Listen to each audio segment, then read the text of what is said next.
Previously on Forsyth Fantasy Hour. Me and a couple of other unfortunate kids were orphaned at various ages. The eldest of us all ended up leading us throughout, I believe, the north. That's why I'm an urchin, and the rest of us orphan urchins are the way we are. We ended up in Sixport, and that is where I spent a huge portion of my life. But I think over that week, he's just kind of warming up to a sort of idea where it's just like, I don't think Rhett can live up to what Jack has done. Only Jack can do that. And after a while, news spread of its location, causing Sundew to boom in popularity. This led a young rogue named Jack Pilgrim to find his way to Sundew. Elliot describes the other 5 members of the Insectglaive. The Magenta Moth, Zorva, a clanless Goliath barbarian who is the muscle of the group. She's skilled in everything involving strength and never forgets a face. Our mini arc of flashbacks and prequels ends with tonight's episode. We return to Jack's story and learn about his life before Sundew.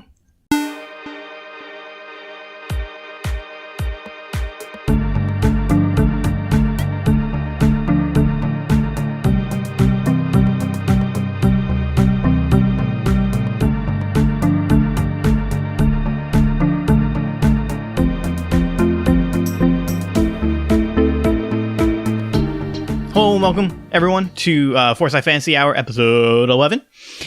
This is the final episode in our Before Sundew arc. I am joined with Tristan, again. Howdy ho. Because when we first did his episode, we went very much off script of the original one that I did, and it worked out super well, and I love that episode, and I like where that story went. So I was so excited that me and Tristan recorded another episode. And I say recorded because my computer that we used to record crashed. And we lost that episode, so we are re-recording it. We are re-recording episode 11. Yes. Yeah. And this is the only time that's ever happened in Forsyth Fantasy Hour where like we've had to re-record something. But I have changed up the episode, and luckily I really liked the episode that we had, but I have now streamlined like what I wanted to get across in a new episode that Tristan doesn't know about, and I think he'll be very surprised on what's going to happen. Yeah, and I think it really does work out because I can't really speak to how I felt when we were recording episode 11 the first time, but I do know that it was like trying to mesh it together. Both of us like working it through together, like recording live. It just didn't feel like as like cohesive as like episode 9 when we were recording episode 9. Yeah. So I'm just very excited because it sounds like Scott's got like a pretty cool rounded direction for episode 11. It's very neat. I've always had a clear direction of where the show was going to go. Yeah. But everything has been like way more defined right now. Yes. Especially on stuff recently. And what will happen in the next arc. But regardless, I want to start this episode. And so Rhett Matthews, now known as Jack Pilgrim, Hi. Has had a very interesting month in Sixport. And one thing that when I was editing the episode and listening to what was happening, we talked a lot about the other urchins. Do you want to get your drink? Yes. I just looked at it subconsciously but I wasn't trying to tell you that I wanted it. But you looked like you really wanted it. I guess I did. I wasn't even thinking about it though. Sip. Okay, all the soda's gone now. Go on. We talked about the urchins. In the past, we've talked about the urchins came from the north. Yes. And they had to leave to give a very clear reason on why they left. And this isn't something Tristan has come up with. This is something that is being built upon the story. Up in the north of No Wishing, there is currently a war going on between the elves and the orcs. There's a lot of like political disagreements between that of stuff that's happened in the past. It's a lot of times it has driven people out of their homes. And so I wanted to spend probably the first half of this episode talking about the urchins and defining all of them. Yeah. Because we've mentioned before, hopefully, that there are 7 urchins that Rhett has been a part of. Yeah. I call him Rhett to say this at the moment, but we will now just consistently refer to him as Jack. Yeah. From what I remember, by the way, too, episode 9, yes. we were talking about, I'd said we called Paladin Pilgrim. Yes. Yeah, we call him Paladin Pilgrim. Yeah, so it's like it makes sense when we just say Jack. Yeah, there's Paladin Pilgrim, then there's Jack. Yeah. So those are 2 urchins that we know. Mm-hmm. And then we know Grey Orange, mm-hmm. who is Totem. Yeah. Who, shortly after the funeral ended, he... Whoa. My bad. I thought your chair broke. Nope. Shortly after the funeral, Grey Orange left the group to go explore on his own adventures. Breathe his own air, so to speak. Which, if you want to know more about that, well, we'll have to see in the next arc. Yeah. Yeah. But so... That's Totem, as the audience knows him as. Mm-hmm. And then we talked a little bit about Astrid. Yeah. So there are 3 other urchins. I would like to know more about them, who mm-hmm. they are. I have an idea for one of them. Mm-hmm. Well, I have a couple ideas, but I would like to hear your thoughts. Sort of this archetype that you would like to build around these characters. Mm. And I would like to know where they are after the funeral, and if they are in Sixport with Jack and Astrid. Yeah. I think that... I know that for a fact one of them is a dwarf. Okay, cool. Yeah. One of them's a dwarf. He's really... He's like a bit of a hermit, but he's very aggressive.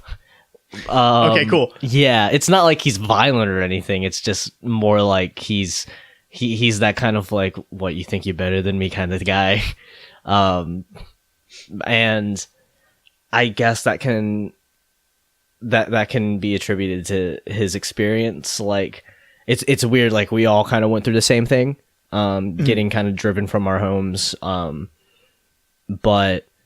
I think it was weird. He was at that age to where, we mostly, all of us collectively, don't remember like why we were driven out of our town, like specifically, right? But yeah, you probably just all told that you needed to leave. Yeah. But it was weird because he was at that age to where he was just like a kid, and then all of a sudden he had to be like bigger than he should have been. And it's odd because we had the whole group, but he was always just kind of like on his own kind of thing. So I guess he's like that emotional, like, younger brother. Okay, I was going to ask, out of the age, like, how old is he? I'd say he's not the youngest. Okay. But he's probably either second or third youngest. So, okay. I'd probably say second. Okay. Honestly, yeah. So he'd be third. Yeah. Okay. Yeah. Or yes, that makes sense. Yeah.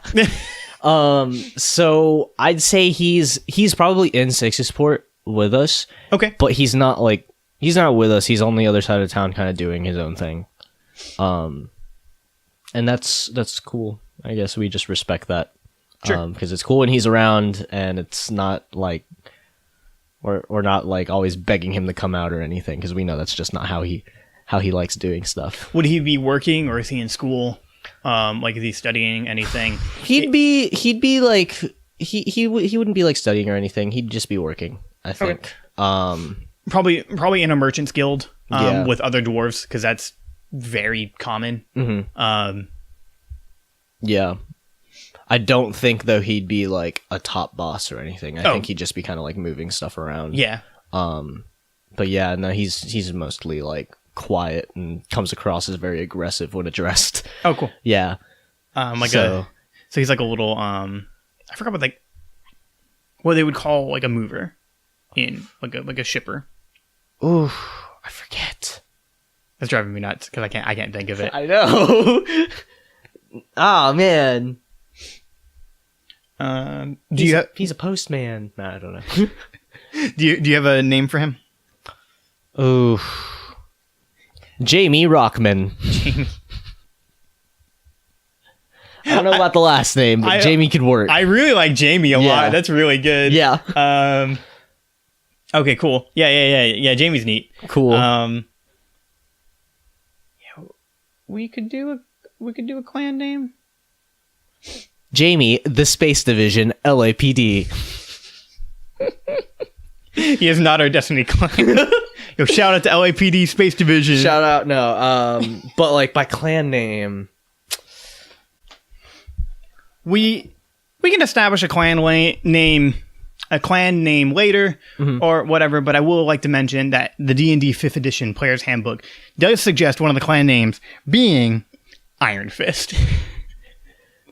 Oh my god. So yeah, Jamie's definitely the younger brother kind of type.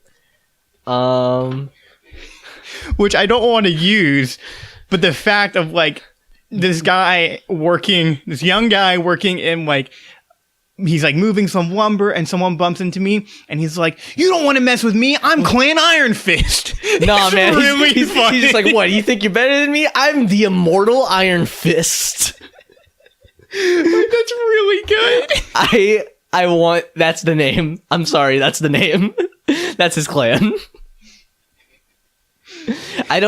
Oh man, do you think that his clan would be stretched out like pretty far? Like it wouldn't be like how Astrid's whole familial situation is like, oh, she's part of a clan, but it's mostly been like exterminated. Yeah. Yeah. Which is probably why he's not as like close with us all, you know? Like he's kind of like off doing his own thing because it's basically like, okay, these are his like friends, his family from his hometown, but he's always got his clan kind of just like everywhere he goes. So that would be kind of cool. Like, it's almost like a title and something that you carry. Maybe that's something he got before he met all of you. Yeah, that would be that's just something like he holds on to, which I like. Yeah, I think that's good. He's Clan Iron Fist. Clan Iron Fist. Jamie Iron Fist. I absolutely love it. Best Netflix. Jiff. Yeah, but the best of the Netflix shows. Okay, so Jamie Iron Fist is in Sixport, but he is working with the Iron Fist Merchant Guild. Yeah. Cool. Yeah. You said you had something for one character, right? Yes, I did. Let's hear that one. Okay, so it's the idea of a wizard. And it's a girl, and her name is Ophelia. Cool. And I don't know what race she would be, other than the three that I think would be good would either be she's a human, an elf, or orcish. Whether that is half orc or full orc. And she's just a soft-spoken, quiet, sort of mousy type person, very intellectual. But one of her defining features is she has 2 different colored eyes.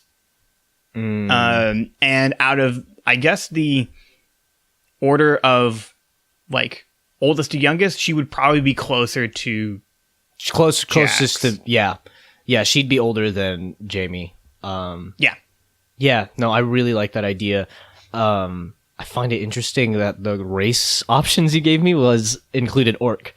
Yeah, because I just think it would be interesting if an interesting dynamic out of all this stuff of these people that lived in the north, one of them at least being an orc. Or maybe we could even save someone being an orc being the youngest. I think the orc would be the youngest, actually. Okay. I was thinking that maybe she could be the same as Jack. Okay. Yeah, she could be. I was thinking like fully human or fully elven, but which one would you think would you prefer? I like elven. I do too. Yeah. So yeah, if Ophelia was just fully elven. Fully elven. Okay. Yeah. What kind though? Because there's like wood elf and. Oh, she would probably be Sun, which is like a high elf. Yeah. So that's like your traditional normal elf. Yeah. Because in No Wishing, there is wood elf, although she would fit that as well. She could be a wood elf with some high elf ancestry. Yeah, because she is because wood elves are typically smaller than normal elves. Yeah. They are. Maybe she's got a name in high elf ancestry, but she does not look it at all. So it's one of those things where it's just like, if she were to say her name in like a spot, then they'd just be like, "Oh yeah, no, come in, cool, you're good." Yeah. So that's cool. I like Ophelia. Does she? Oh, what would her high elf like name be? I can't tell you. Okay. She doesn't tell us about that either. But yeah. Cool. No, that works. Awesome. That works for her. Awesome. Oh, and so she is in Sixport, Yes. and she is We see her more often than Jamie, I think. okay. Yeah. But maybe she's like outside of the town. Like maybe there's like a prestigious like wizard's tower where someone works. It's close by, like the city walls. Yeah. I think, but it's just the thing is like it's on the outside of the city. So it'd be kind of like I'm explaining this to you more so than to people listening, but it'd be kind of like how Kingwood is outside of Houston. Yes. Yes. Which Kingwood is a suburb. That is Technically within the Houston limits, but not. no. Yeah. Yes. Yes. It's about 45 minutes away from Houston. Yeah. Northeast. Yes. And my address. Hey, do you want to know my zip code?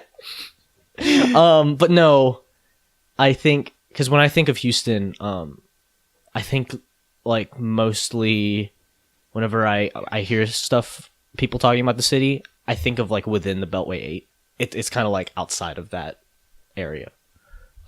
This would be where Ophelia works and studies and lives at. I like that. Yes. Yeah. Cool. I'm not saying that there's a lot. Never mind. I'll keep that to myself. Okay. I like that a lot. Cool. I like both these characters. Cool. So finally, there's one more who we have already said that is the youngest and is orcish. Whether he is half orc or full orc, that's up to you. It should be a half orc. Yeah. It should be a half orc, I think. I think it would be interesting. He's the youngest. I don't know if it's a he even. That's up to you. I think it could be a she. Okay. Yeah. Actually, yeah. It's a she, but it kind of sucks. Like I think the orcish features to her, like, make it seem like upon like seeing her for the first time ever, like in passing, like you'd just be kind of like, "Hey, excuse me, man." Oh, maybe she's like bald, like just shaves her head. Yeah, and stuff. yeah. I think that's it. Yeah. She kind of has androgynous type features. So. Yes. Yeah. Actually, that would be interesting if like she looks like she's related to me.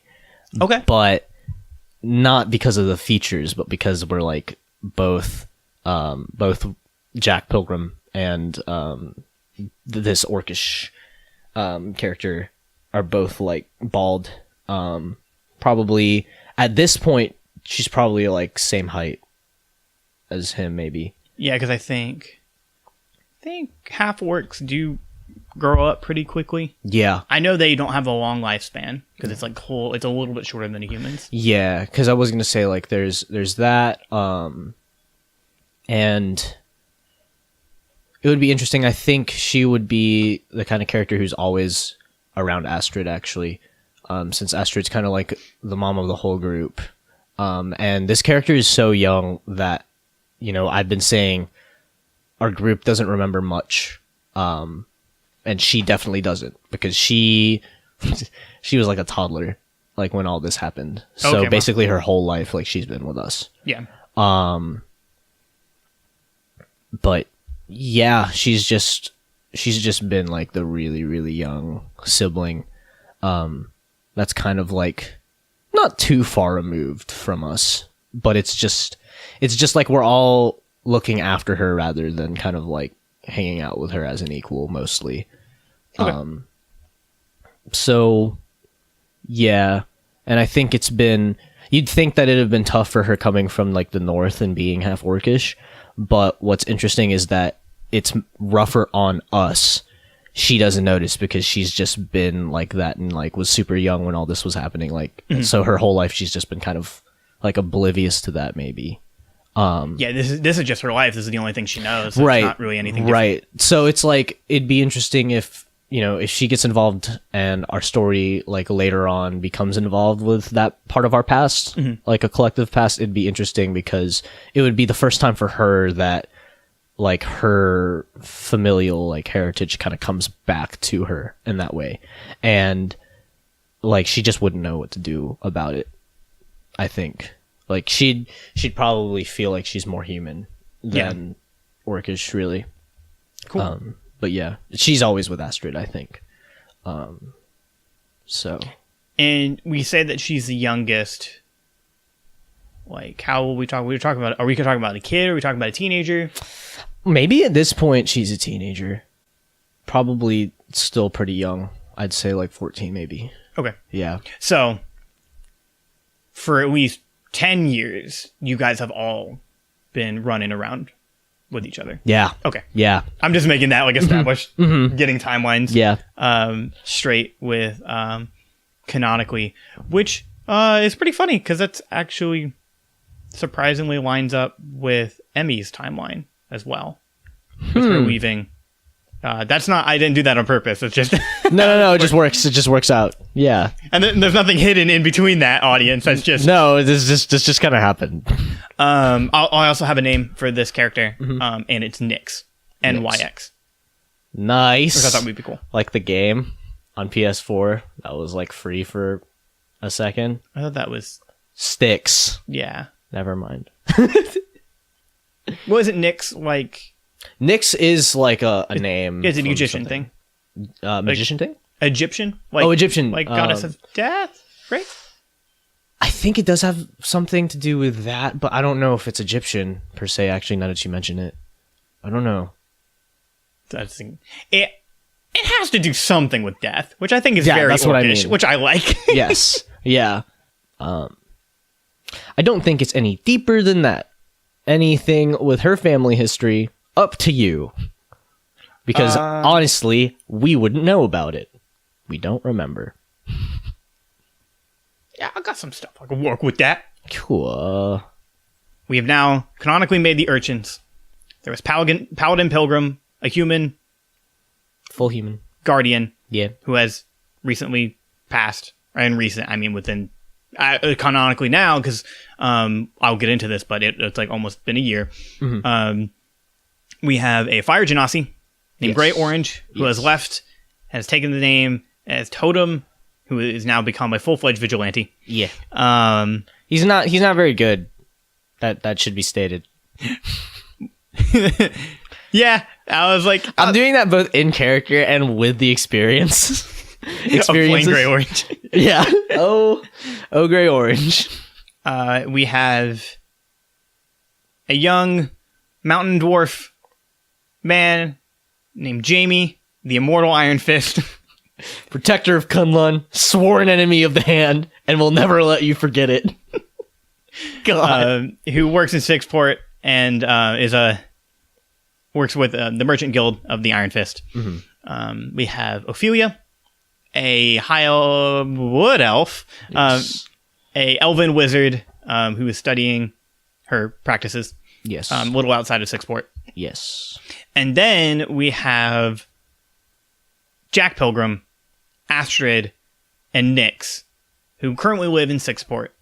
And we're just trying to take care of one another. Yes. That wasn't stated or listed in, like, by age or anything. No, I just ran through the characters. Yeah, no, I know. I was just stating that for them because I was confused for a second. I was like, right. No, of course, we're going by proximity.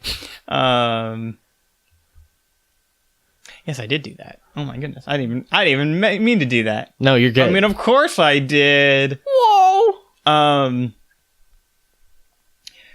So, much like what we did in the first part one, we're going to have a little scene of something that I have set up for Tristan. Yeah. So, You take your crossbow out and your short sword and you stab it. That's my action. Whatever scene you were gonna do, that's the action. It could have been talking to people in the market. It could have been fighting a tree, but that's exactly what I do. okay, I'm very excited. So I'm just kidding. I take it back. no, Go you on. don't. No, No. you don't. Jack is at home. Oh no. It's early in the morning. Astrid is cooking something. Nyx is probably still asleep. And Jack is just, for some reason, digging his short sword into his hand crossbow. Maybe he's trying to draw something cool on it. I don't know. Yeah, it's that kind of thing where breakfast is being made at the table. I've gotten up. I'm just drinking a glass of water, but I'm probably carving something into my hand crossbow at the table with my short sword. Not a knife, my short sword.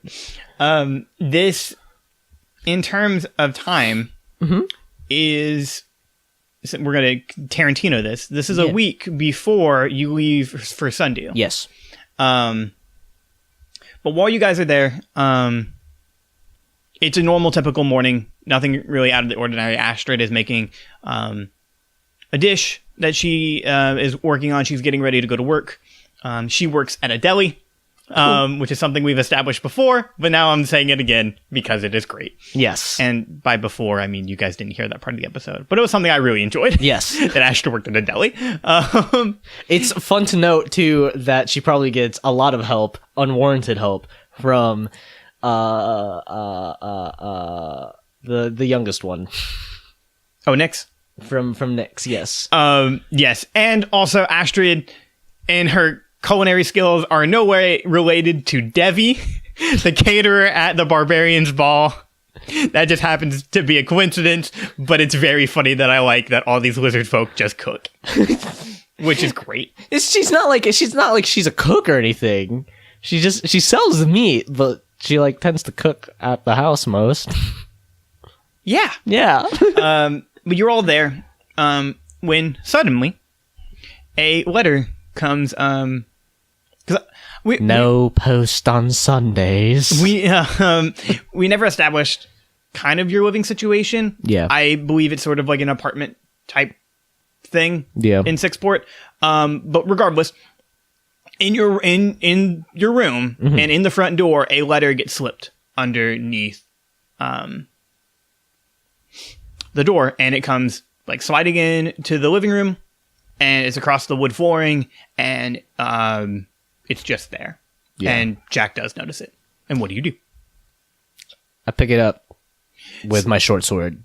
I stab into it and pick it up from the floor with my short sword. So as you do that, it's like picking up a piece of paper with your feet. When you bring it closer to yourself and you put a hole through it, you realize the letter doesn't say anything on it. Doesn't even have your address. The only thing it has is a symbol that looks directly similar to the symbol that you wear on your cloak, where it is it's the exact same symbol, which we now know as the departed guardian symbol. Yes. But Jack doesn't know this at the time. Yes. And we talked about the symbol in the last episode of the Barbarians Ball arc. Tristan, if you're cool with this, this is what the symbol looks like. Yeah. It's a triangle that is made up of arrows. So there are 3 arrows kind of pointing at one another. And then along the edges, there is sort of this...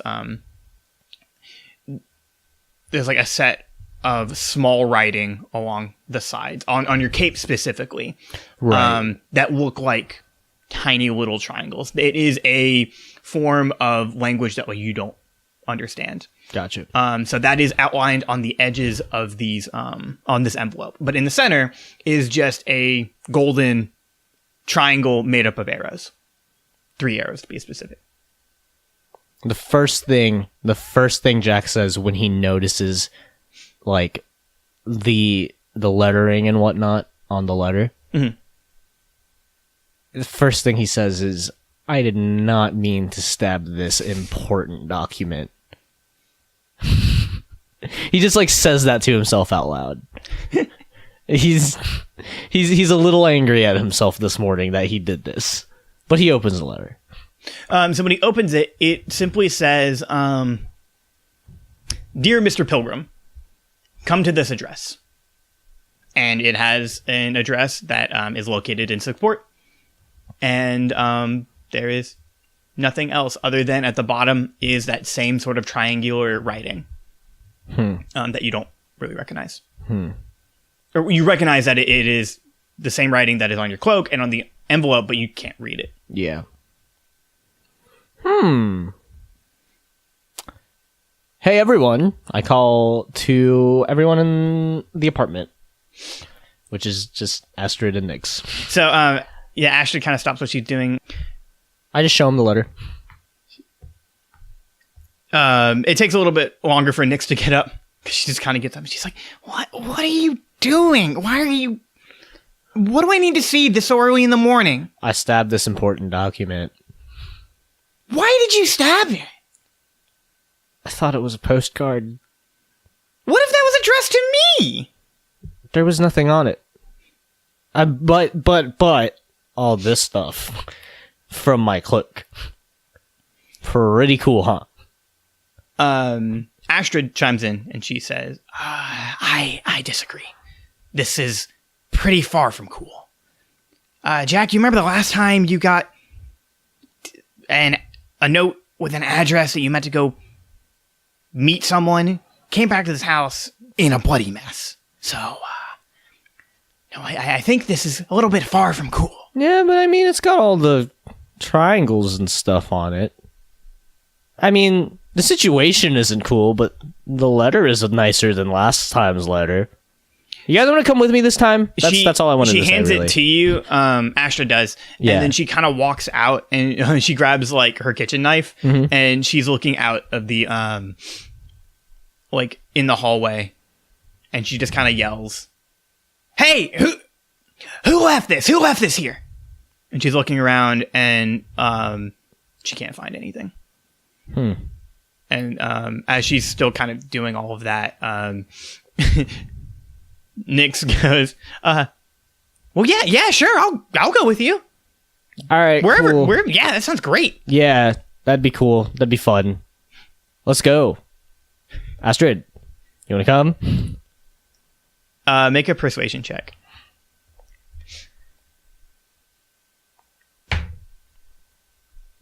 Hey, I got 4 total.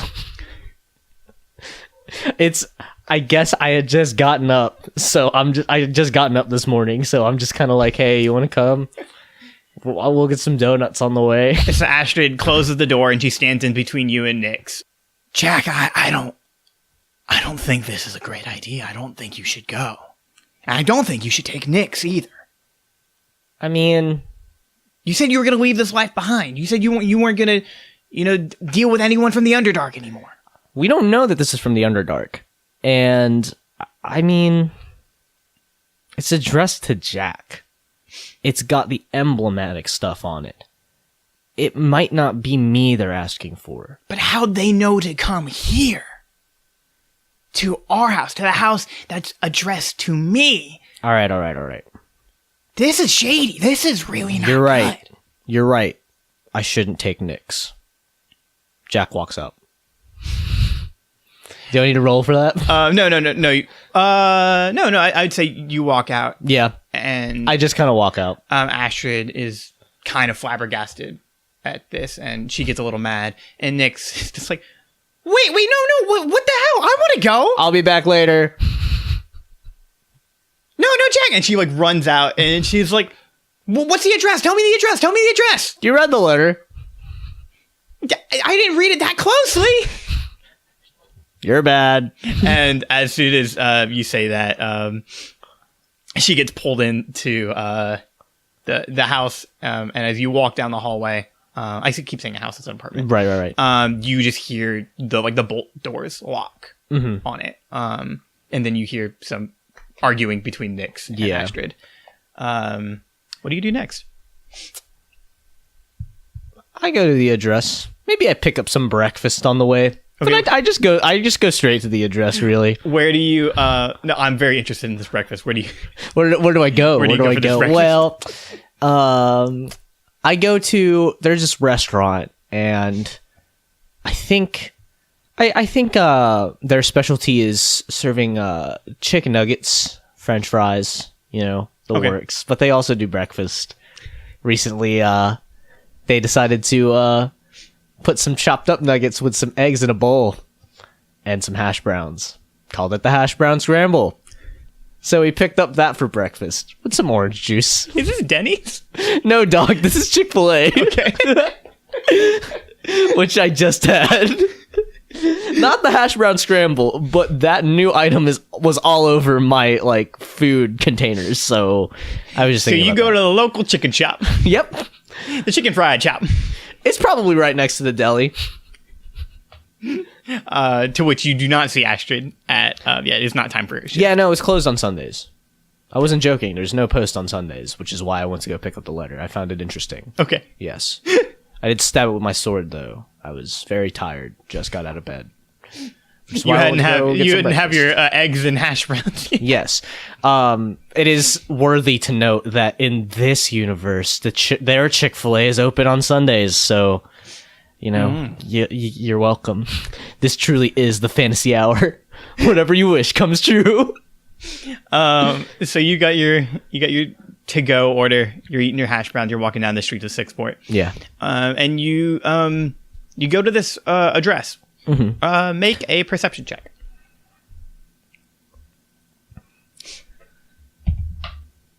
16. I do want to note too that I did not make any attempt to put my hood on. I am wearing a cloak. I do have my gear on, but I'm not making any attempt to try to hide and steal myself or anything. Sure. Because interestingly enough, I think Astrid's words were right. For one thing, like I said, no post on Sundays. Mm-hmm. Someone came straight to the door to deliver this letter, and it is addressed nicely, officially to a Jack Pilgrim, with all that emblematic stuff on it. Yeah. So it's why would I hide myself? Obviously someone is calling out to me, and it's not we're meeting up in the Underdark or anything. Honestly, I did not feel up to explaining that to Astrid. She was obviously in mom mode, so I decided to walk out. That's usually what I do when she gets like that. And it works most of the time. So I did the perception check just to let you know. You have not noticed anything out of the ordinary. You're not being followed in any particular way. This seems like a normal Sunday in Sixport. Yeah. So when you get to the address, what you find is a 5-story building. Yes. Technically 4 because the 5th story is the roof. But it is an abandoned hotel. It's made out of stone bricks. The only thing that you can kind of see is little lights going in, flickering between some of the windows. Mm-hmm. But nothing. It looks like there's nobody there. You don't see anybody working there, and a lot of it's roped off. So, and there is a small sign on the front door, on one side of the door. The other door is open. Okay. I just walk through the open door. Do you not look at the sign? No. Okay. I'm eating. So when you... Okay, Spike Spingle. So when you walk in, and you're still holding your little bowl, you come into the lobby, and everything is covered in sort of these little, hide tarps. Mm-hmm. Every bit of furniture is covered. But there's a lobby desk, there is these little benches, there's a lantern, everything has just been covered. Make another perception check. 8. I'm just really into this breakfast. It was a deeper bowl than I thought, and I very much appreciate it. You don't notice anything else, but you do notice the stairwell is open, and you can go up a flight of stairs. Okay. But there's no one in here, and there is nothing that you can see. Well, other than everything is covered. every bit of furniture. I don't call out to anyone, but I think I've finished this deeper than I thought breakfast bowl. I look for trash, and then I realize the entire room is kind of trash, so I just kind of leave it on the lobby desk, this empty bowl, and I open up that orange juice and walk up the stairwell drinking this orange juice. So you have like a Legend of Zelda like little Wanwan milk thing. Yeah. Orange. Oh, that sweet Ridiculous. OJ. And you said you went up the stairs? Yeah. Okay. So make a dexterity saving throw as you go up the stairs. Okay. That is 14. Rolled a 10, got +4. Dexterity. Okay. Yeah. So as you're drinking your orange juice and you're going up the stairs, you look up and you see where all the glowing lights are coming from. And you quickly realize this place is infested with giant fire beetles. And so Cool. above the third stairwell, like the third level stairwell, it's nothing but these beetles, and they are just crawling everywhere.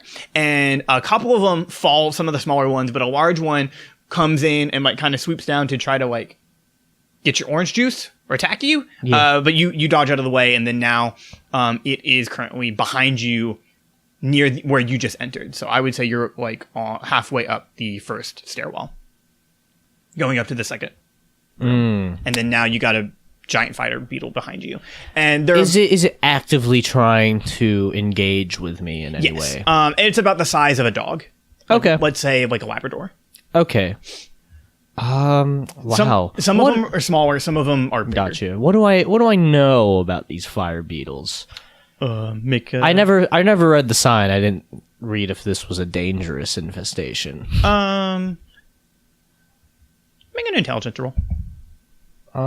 That's 8. Okay. I got 8. You don't notice anything that would like particularly help you about fire beetles. You just know they can be aggressive. They're not anything really too bad, but like you don't want them to attack you. It's kind of like a wasp. Like you realize, oh crap, that's a wasp. Yeah. And now this one's the size of a dog. Yep.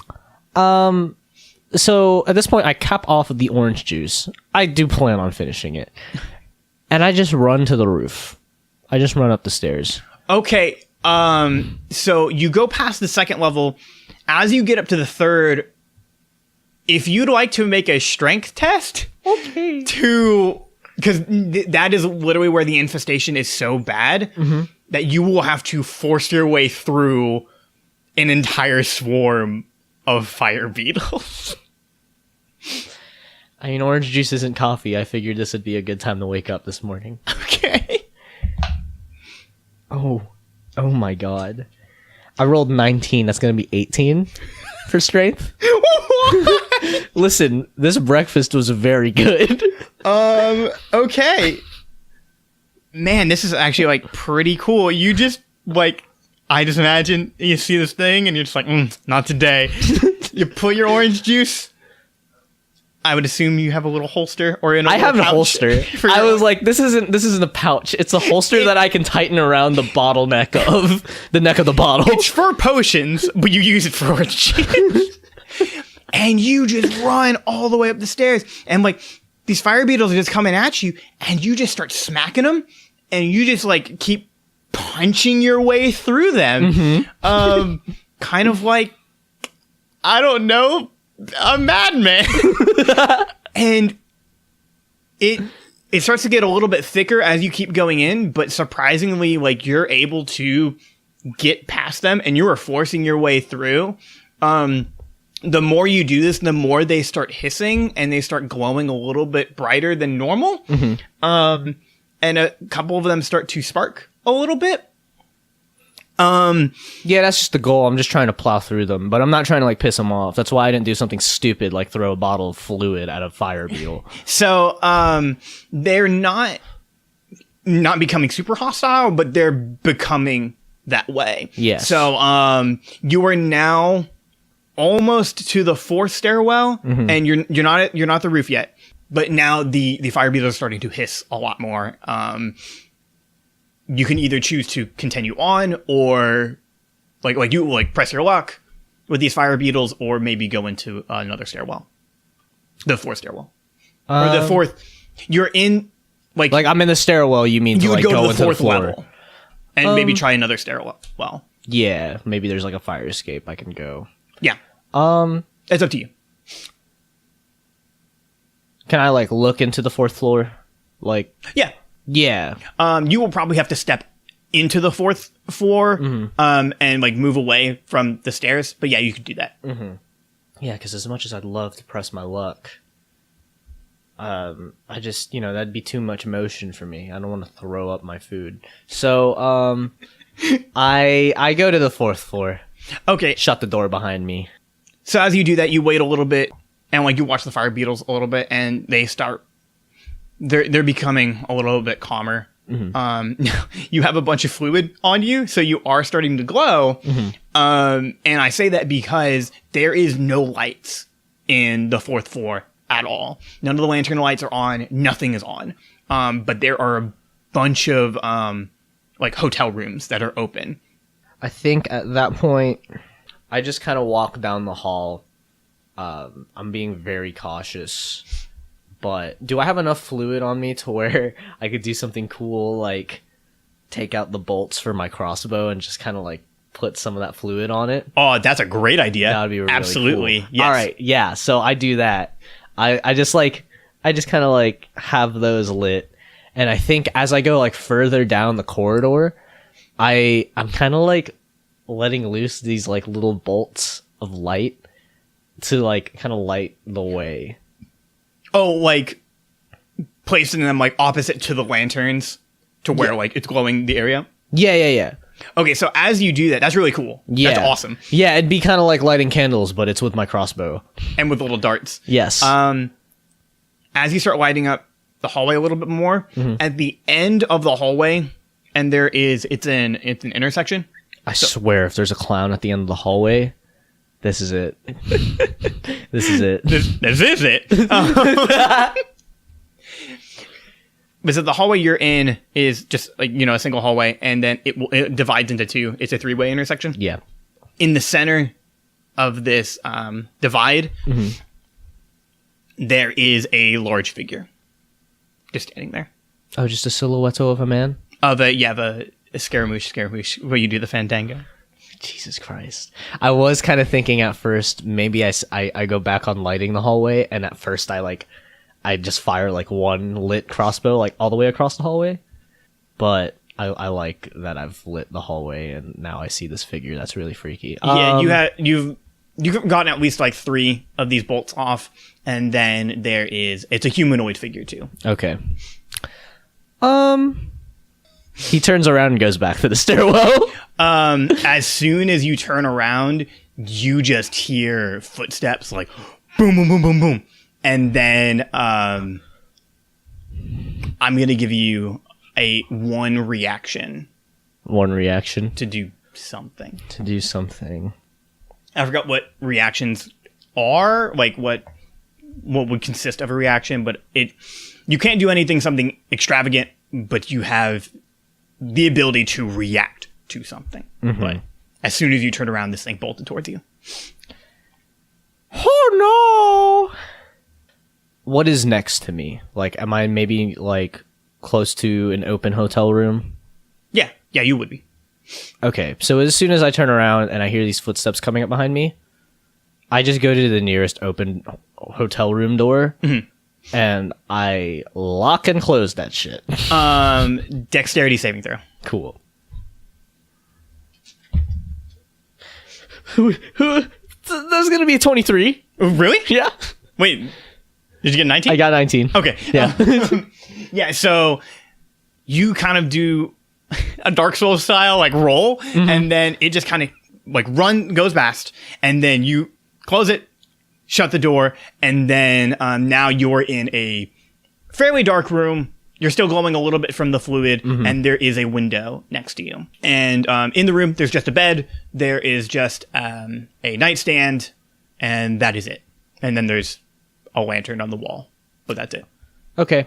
So I go straight to that window, and I've taken out my short sword at this point, and I stab through that window as hard as possible, and try to like look out to see if there's anything I can climb out on.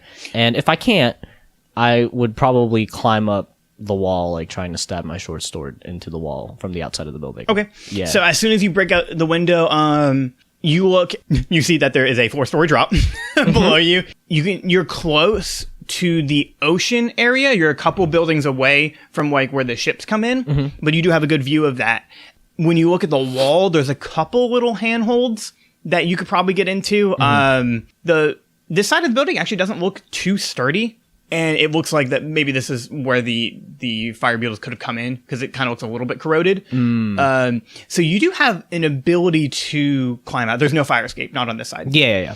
And so as you look and you see that you kind of will be able to scale it, I probably won't give you disadvantage on it, but it's not going to be easy. You hear bashing against the door, and you hear it once, and you hear the door buckle. And then you can see some of the hinges are coming off. What do you do? Yeah, dog, I scale that wall. I scale that outside wall, and I use my short sword like a piton. Okay. Yeah, so I think you actually have pittons. I might. Do you think it's in the Thieves' Tools kit? Like you have a burglar bag. I should write that down. Oh, wait, no, I do. Yeah, I have a burglar's pack. I'm stupid. Yeah, so you legitimately do have pittons. Yes. If you don't, fight me. You're a burglar. Of course you'd have pittons. Yeah, no, I take those pittons out. Then make an athletics check with advantage. So roll twice, get the higher number. Cool. Hey, my first roll was a 19. My second roll was a 20. Oh, natural 20. Yeah. Nice. Yeah. Those pittons. So as soon as you get your pittons out and you're climbing out the window, the door bursts open and you see this giant humanoid figure. You don't get a good look at them, but you can tell it's a female. You can tell they're very huge, much bigger than you. And they are wearing a mask in the shape of a moth. And they have, there's a cloak that almost resembles wings. Yeah, I'm climbing out of there. So where are you going? I'm just going to the roof. Okay. Yeah, you leap out that window, stick your pittons in the building, and you are scurrying up. Yeah. And as soon as you climb out the because I was on the 4th floor, and technically that's like the top floor, because we said the 5th was the roof, right? Yeah, so you don't have that much to go. So you make it up. You make some really good marks to where like you could climb. If you needed to climb back down, you could. Yeah. And as soon as you get out, the person wearing, I'll just call it the moth, looks out the window and looks at you and then runs back inside. And as you got to see this person, you could tell it's a female. Yeah. And judging by her gray skin, it's most likely a Goliath. So there's that. And you can hear her stomping through as you're on the roof. Yeah. So I just I'm on the roof. What is on the roof, by the way? There is nothing on the roof. Nothing that you can see. It doesn't even look like anyone's been here for a while. Yeah. Other than there is like the top of the stairwell and a little like trapdoor where someone will come up. Okay. Well, I go to the farthest from that trapdoor to that stairwell, and I wait for that trapdoor to open. I've popped open my orange juice, and I'm just kind of waiting. So as you sit there and wait, what are you going to do once that door opens? The trapdoor opens. Well, all right. So I'm expecting this moth lady to come up, and depending on her disposition, if she comes out flying and has a whole horde of fire beetles with her, I will jump the building to the next building and like try to use my pittance to like kind of like save myself and try to get to the ground floor and book it. Sure. But if she comes up and she's more calm than that scary image I just gave you, I'm just gonna talk. I'm gonna ask for an explanation.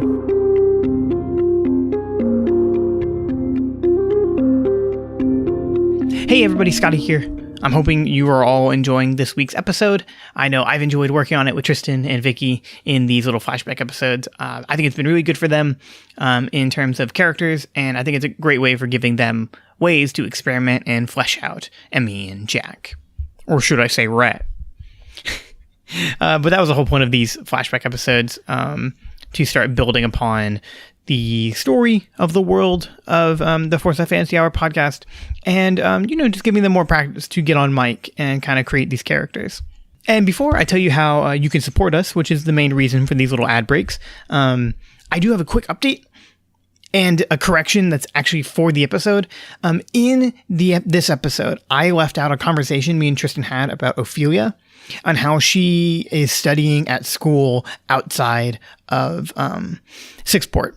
That's my bad. The way we were talking, I didn't properly ask Tristan a question that would have been good for listeners. It sort of happened organically, and it was neat, but it would have been really confusing for the audience, so I left it out.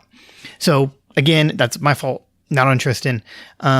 So to cover that, I will say Ophelia is a student at a wizards university outside of Sixport. We call it the Wizard's Tower in sort of talking about it, especially as the episode goes on. So that's what it is. She studies at the Wizard's Tower, which is a really, really nice school for wizards, and a lot of people get really work hard to get in there. And that's what Ophelia did after Paladin Pilgrim died. So you can pick up context clues of that's why we talked about it, but I just wanted to give a reason on why I cut it out. Okay, cool. That makes sense. Everybody on board? Great. Now, what you should get on board is reviewing us on iTunes, or leaving a like or a comment on YouTube, and subscribing to the show. You can subscribe whether it's on iTunes, Google Play, SoundCloud, or any other podcast service you like to listen to. And then on YouTube, you can find the Forsyth Fantasy Hour show at a channel called Scotty Milad. That's Scotty, M-I-L-A-D. Along with a bunch of other shows that me, Tristan, and Vicky do. So I didn't want to take up too much of your time. So thanks again, everybody, for listening. And the next episode of Forsyth Fantasy Hour will release on October 24th. I'll see you then.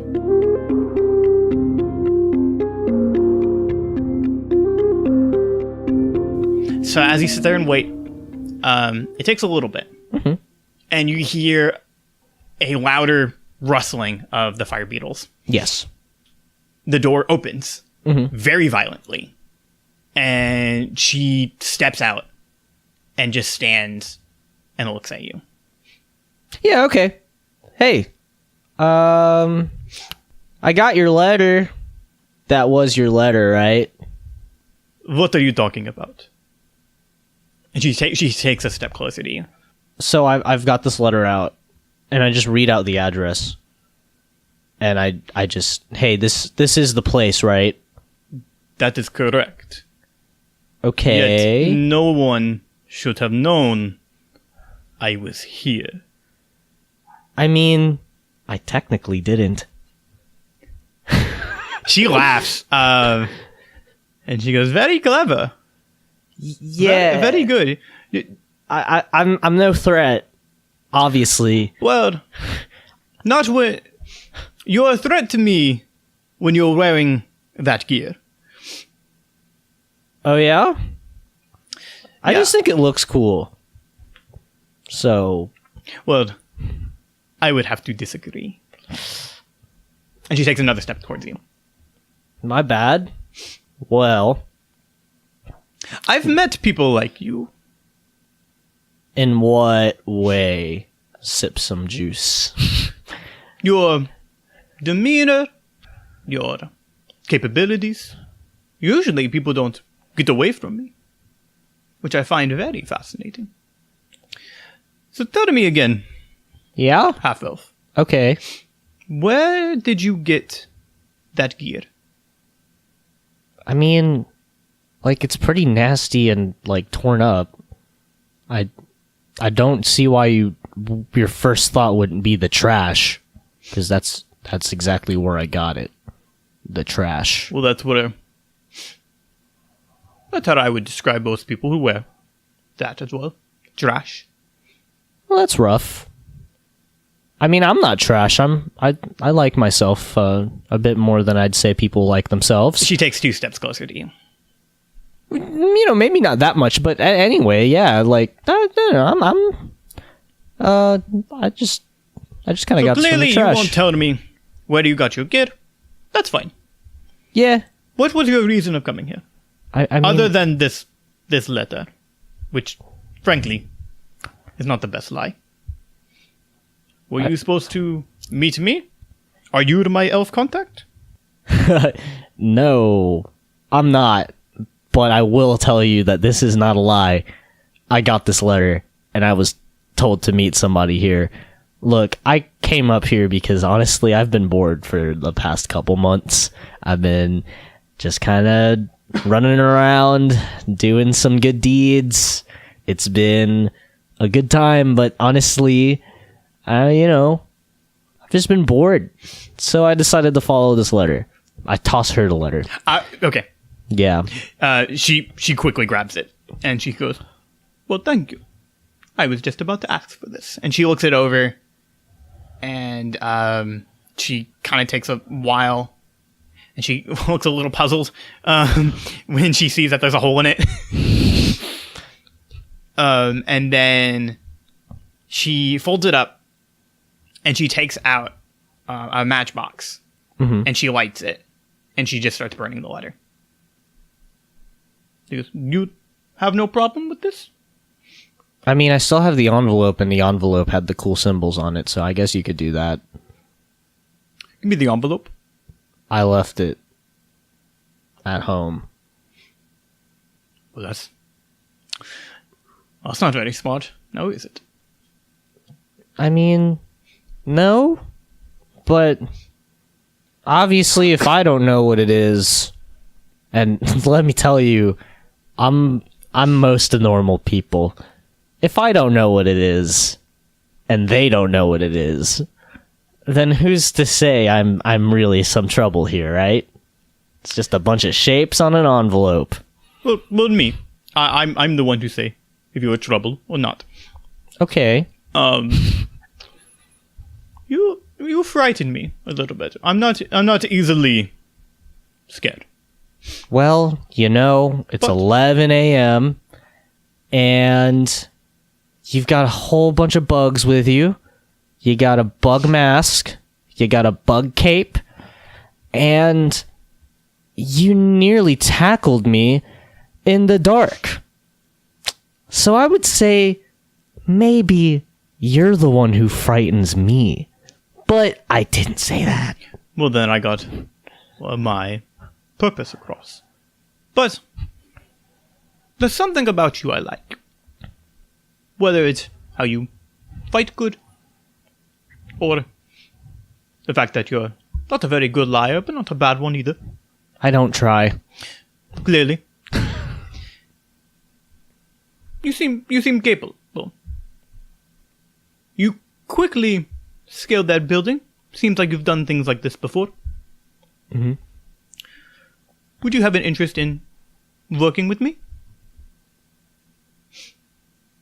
I mean, clearly you wear trash clothes. So, maybe you might need a little extra coin. You need a little... Jack starts laughing a lot. Like a lot. She joins in. Yeah, but then Jack cuts her off. Look, whoever's out there, he's a bit louder now. Was this really it? Was this what I was meant to see today? 'Cause this is way too confusing for me to even begin to wrap my mind around this right now. I mean, obviously this is someone who does not like Jack. He gets furious here. And I'm not a huge fan of that. But I'm also not someone who goes and kicks the hornet's nest. If there is anybody else out here who has any sort of reason or say into my purpose here today, and they don't speak up, I'm leaving. Make a dexterity saving throw. I know I do that a lot, but You're good. Fits for this. 15. Okay. Yeah, that will not cut it. Cool. She runs up to you and grabs you by the throat and lifts you up. Mm-hmm. And she goes, I do not know what you were pulling with me. I don't necessarily trust or believe in fate, but I think maybe you were meant to meet someone else here, but you met me. And do not forget my face. And she takes off her mask. And you see this Goliath woman with very, very short black hair and a scar that goes across from like the bridge of her nose across her face. And she's very tough. She has like almost like Drax like markings on her, like from Guardians of the Galaxy, or at least for people who haven't seen that movie, like little markings. Yeah, some sort of like tribal clanish looking markings. Yeah. But they look very, very faded. They look super old. Mm-hmm. And she just throws you to the ground. And she goes, and now I will give you another option.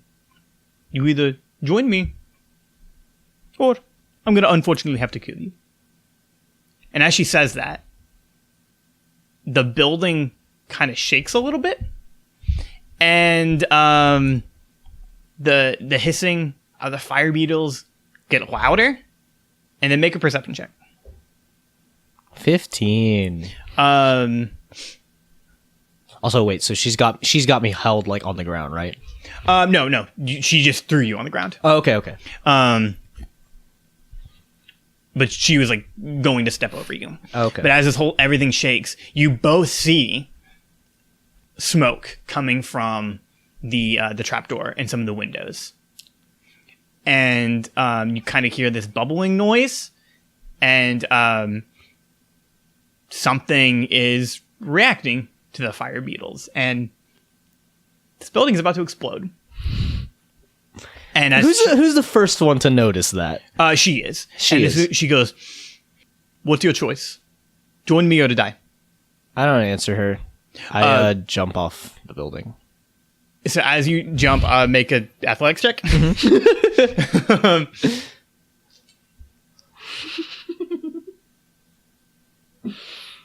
I got a 9. Okay. Oh my god. So as you run off the building, you jump to the next one, which is we'll say it's a little bit lower, and you try to grab on to like this like little thatched roof next to it, but you slip. I'm gonna say you fall like at least 2 stories. Cool. So I gotta roll for damage on that. Great. Okay, so you take like 10 damage. Cool. But that's like that's a big chunk of your health.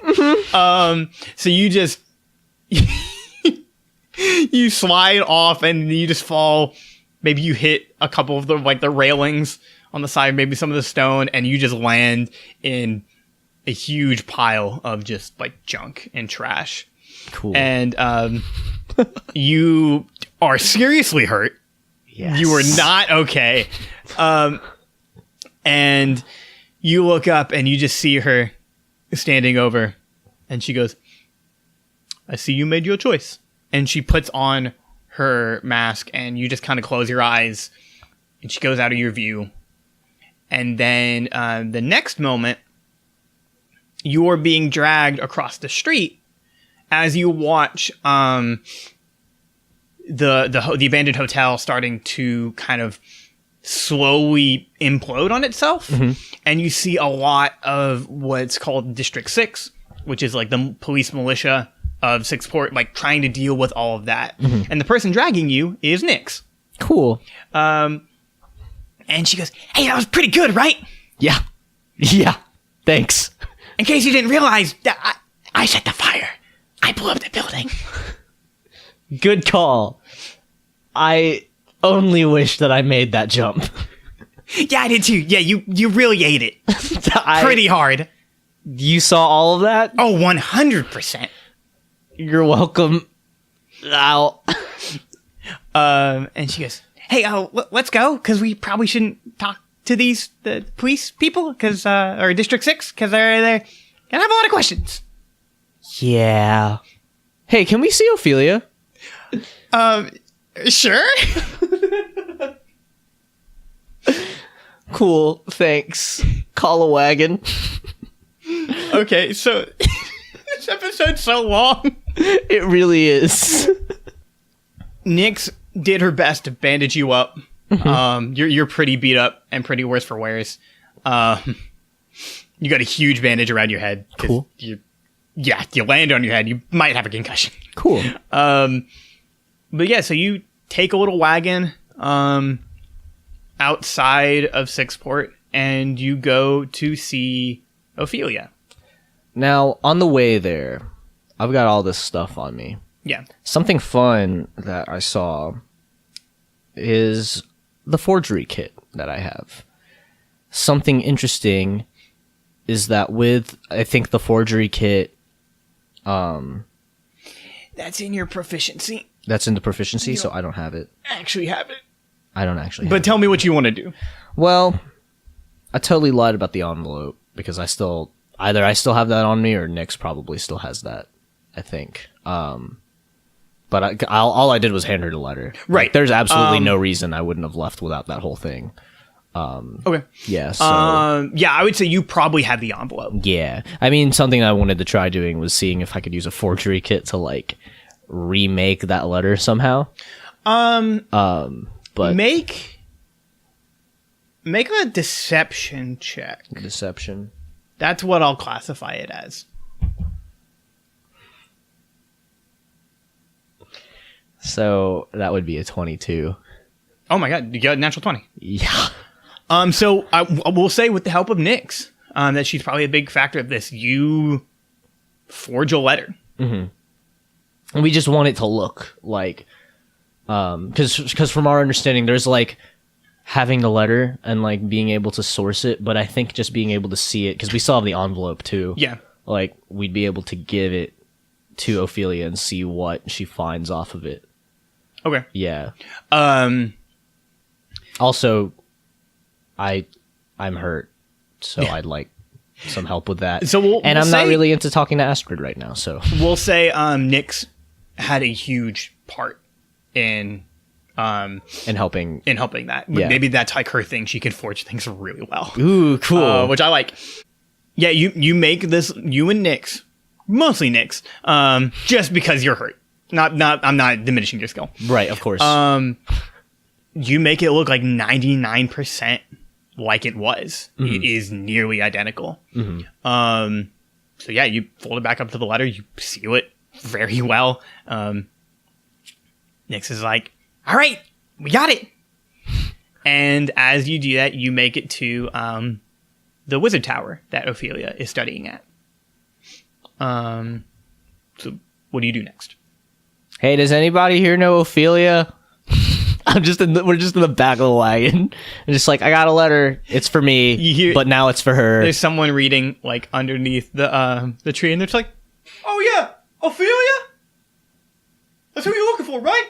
Yeah. Oh yeah, she's inside. She's in the library. Cool. How do we get to the library? Is it just kind of like there? Just go straight. Go straight. Take a right. Right. And take a left. Left. You got it? Straight, right, left. Yes. All right. Thanks. They give you a thumbs up. What's this character look like, by the way? I just want to know. Do you think he's a normal, like, just townsperson who goes out there to read? But, like, yes, because he goes out there a lot, like, he's allowed in the wizard's tower. He's just kind of there. It's he's noop. it's a halfling with very short haircut, and he looks like he's the life of the party. Cool. I just wanted to know. Yeah, there you go. Get the world building. So you go in, and you kind of go through this this tower, which, judging by how we're describing it, is more like a dormitory. So it's a very, very large circular tower, not like and like an old like Merlin's Tower. This is sort of like a big multi-building area, Right. almost like a college campus. Yeah. And you go to the library, and there's not too many people in there, and you definitely see Ophelia, and she looks up, and she's just like, "What are you guys? Oh my God, Jack, you look really bad." Yeah. How are you? I'm doing my studies. I'm fine, but what happened to you? Hey, Nix, nice to see you. And she just waves. So what brings you here? So I hand her the letter, explain the whole situation. Okay. And I also tell her about that fun fire that we just had, Moth Lady. And yeah, I mean, I'd have come to you first, honestly, but I kind of just wanted to check this out for myself. Honestly, I asked Astrid if she wanted to take us all, if we all wanted to go check it out, and she didn't feel like coming out, so I really just wanted to spite her. So when I get home, I get to show her all these cuts and be like, hey, you could have had my back. But, I mean, anyway, I did want to check out and see what was there. Looks like it wasn't exactly what it said in this letter, but maybe you can take a look at the letter. And Ophelia takes it, and she just like kind of sits back and like is aghast at all the stuff that's happened. She's just like, okay, this kind of sounds bad, though. It sounds like you kind of were at the wrong place at the wrong time. Like whoever this Moth Lady was doesn't sound like a good person. And honestly, it doesn't sound like anything Jack did helped with that. She did not sound happy about the Guardians. The Paladins. The Paladins. Because Jack doesn't know the Guardians yet. He doesn't know the Guardians. I would assume that he does not know. Okay. Because Elliot explained who the Guardians were. Oh, yeah, no, he goes into, like, big length, like, at that. Yes. Okay, so he wouldn't, like, even know the name. But He would knows, just know that he they're- just knows, like, the symbols. Yeah, they're a group of Paladins. Like, Okay. this Paladin symbol is affiliated with my friend. Yeah. Okay. So I guess he just kind of points at the symbol. And Yeah. He's just like, it doesn't seem like Jack and his really made her any happier than, I guess I'd say your own worst enemy. She goes, yeah. Well, I'll definitely take a look into it. Yeah. You know, in the stuff that I've looked about what Jack used to be a part of, I didn't find too much stuff about it, but I'll keep looking. You just take care of yourself, okay? 'Cause Yeah. this sounds pretty bad. I mean, I at least let them know I'm not technically a paladin, but I'm definitely on their radar now. I don't know, I'm kind of thinking maybe I should spend, like, the night over there, like, at the wizard's, like, studies, and Nyx, too. Maybe we just get, like, a short, like, note sent to Astrid on that. Yeah, when you guys start talking about that, Nex gets a little nervous, and she's like, whoa. Okay, well, I know Astrid can be a little annoying sometimes, but No. we should go back Look, to her. we should, but I've got a target on my back. The thing is, we're probably safer here, because Astrid can take care of herself. I'm not saying that you can't, but if you're there with her, she's also got to look after you. And look, I'm not trying to say you're a liability or anything, but I think it'd be better if both me, super weak as I am, and you, super young as you are, if we stay here, I think that's better. Nick seems like super annoyed by all of this, and Yes. she's just like, she's not talking, but you can see she's like really upset. Mm-hmm. And then someone comes into the library, and it's Astrid.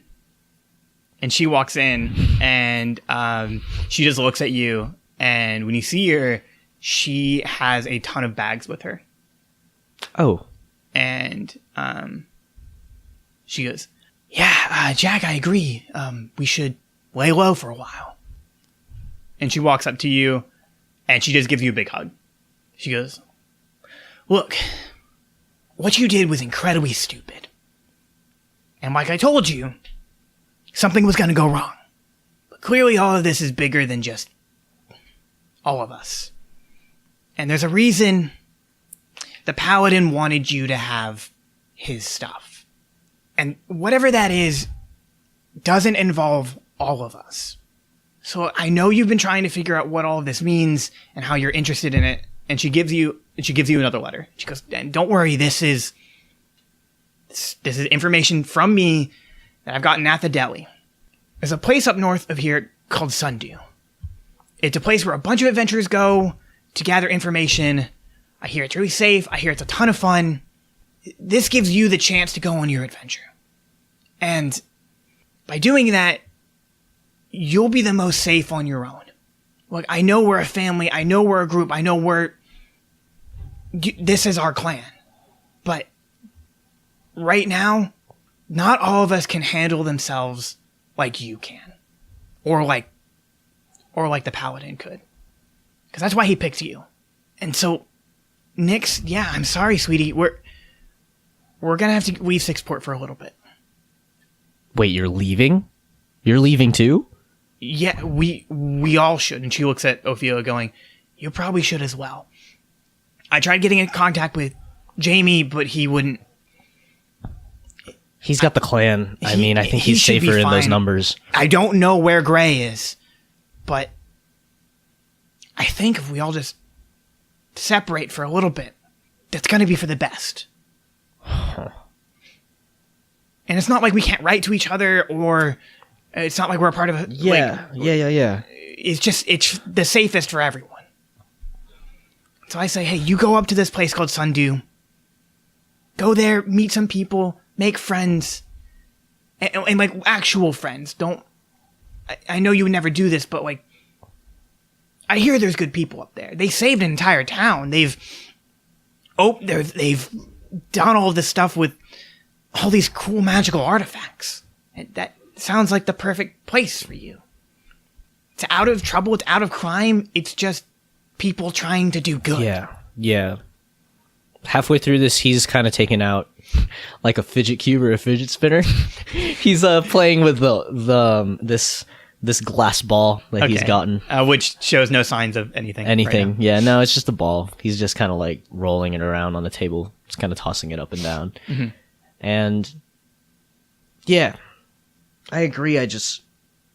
He turns to Ophelia, and he's way more serious this time. But he's just like, look, I'm sorry, I didn't mean to. I know you've done all this stuff for yourself, so I know that all this stuff has suddenly come up, and in literally less than a day for you. So I'll leave it up to you. I mean, Jamie's got his clan, and you're here studying amongst a lot of people, a lot of equally as powerful and amazing and intelligent people. So I think while it's best for you to stay here, if you've got somewhere you want to go, I think this would be a good time. But other than that, like, sorry, I didn't mean to just push our lives back into yours again. No, it's fine. Jack, it's okay. Yeah. I don't know, but I'll figure it out. Okay. Yeah. Well, I'm going to Sundew then. Wow, Nyx, I'm really sorry. I didn't mean to, She just gives you a hug and just starts crying. Oh. Oh. And then Astrid says, she'll be okay. All right. Leave tomorrow? I would say so. Maybe take your time. Yeah. But yeah, that would probably be best. Okay. So, it seems like all of us are at this sort of like little point to where we're supposed to kind of like go. Although, how hurt, like you've said, super duper hurt, right? Like, has he been like helped out a lot since like coming to this wizard's like area, or have they just been kind of talking about the letter? They've just been talking, Okay. But yeah, you could get like magically healed here. Okay. Like, yeah, you could be fine within the next couple hours. Couple hours? Yeah. Okay. So in a couple hours, because we're leaving him out again and it's making me super uncomfortable, but I do just want to go let him know personally. I want it to go run into the city real quick. Okay. Just to go see Jamie and just like let him know what's up. Okay. Yeah. So I would assume you do this pretty much in like the dead of night. Yeah, dead of night. So you make your way through the city. You probably take a couple of the secret passageways and I've cloaked up. This time I'm hiding myself. So it is not a nice Sunday morning this time. It's pretty late. And you come up to Jamie's shop, and he's walking up. Like he puts his little bag on, he puts his little hood up, and he turns around. He just sees you, and he drops. And he's like, "Dog, crap, man! What do you want? What do you want?" My bad, Iron Fist. What's going on? And he looks, and he sees, and he goes, "Oh, it's you. What's up, man? Wait, hold on. Who'd you think I was? I don't know. Okay, we deal with some people with the merchants, and sometimes they wear cloaks and whatever. It's a little weird, but wait, you've been doing some bad dealings? No, I'm the immortal Iron Fist. Okay, all right, get it. I get it. Yeah, we all get it. All right, I get it. We get it, Jamie. All right. Okay, Jamie, we get it. He's not even saying anything anymore. He just keeps going. All right, Jamie, we get it. Lil man, we get it. Look, Jamie, I'm gonna be leaving town for a little bit, and so is Astrid and Nyx, and maybe Ophelia. Not sure about her, but... And he goes, all right, what for? I'm gonna assume he didn't see this, because I've been cloaked up. Yeah. But I take my hood off, and... What happened to you, man? Lots of not so great stuff, but I did just want to let you know that I'm on somebody's radar. I know that you and a lot of people we know around here in Six's Port, we know that I haven't been doing anything super bad lately, but there's something a bit bigger than just crime in the streets that is happening here, and it's got a lot to do with this. He just kind of like holds up the cloak, and it just has a lot to do with whatever Jack was into. So I just wanted to let you know. I didn't want to make you feel like we're leaving you alone here. But yeah, I think Astrid and Nyx might have left earlier, but I'm leaving later today. And he just kind of crosses his arms and he's like, okay, well, that's fine. I mean, whatever trouble you get into, I'm sure you can get yourself out, and I can handle myself. Yeah. So, okay. Yeah, I mean, I just wanted to let you know. Yeah, you lock up this store super late at night and somehow you make it here and back again. No harm done. I just didn't want anything to happen to you because of me, so just letting you know. I'm in something deep, and I hope that doesn't pull you in too. So just stay wary, stay cautious. Yeah, thanks. And he kind of just gives you a pat, like, on the arm, and just kind of starts walking, like walking home. I think Jack Batmans it, and he follows him Okay. home just to make sure he's all right. And he makes it to his little stone, like I would assume he's probably renting out like a little. It looks like the Flintstones house or something. Like a little tavern. And when he goes into, there's a bunch of people in there, like other workers and stuff. But he just goes upstairs to like his room. Gotcha. So it's not as nice as like what Astrid had rented out, but it's not worse. Like it's definitely his style. Yeah, it's his place. So, do you leave like shortly after that, or? I probably go to check out Astrid's old place. Okay, when you go, because I know she's packed bags and everything. You don't notice anything. Nothing.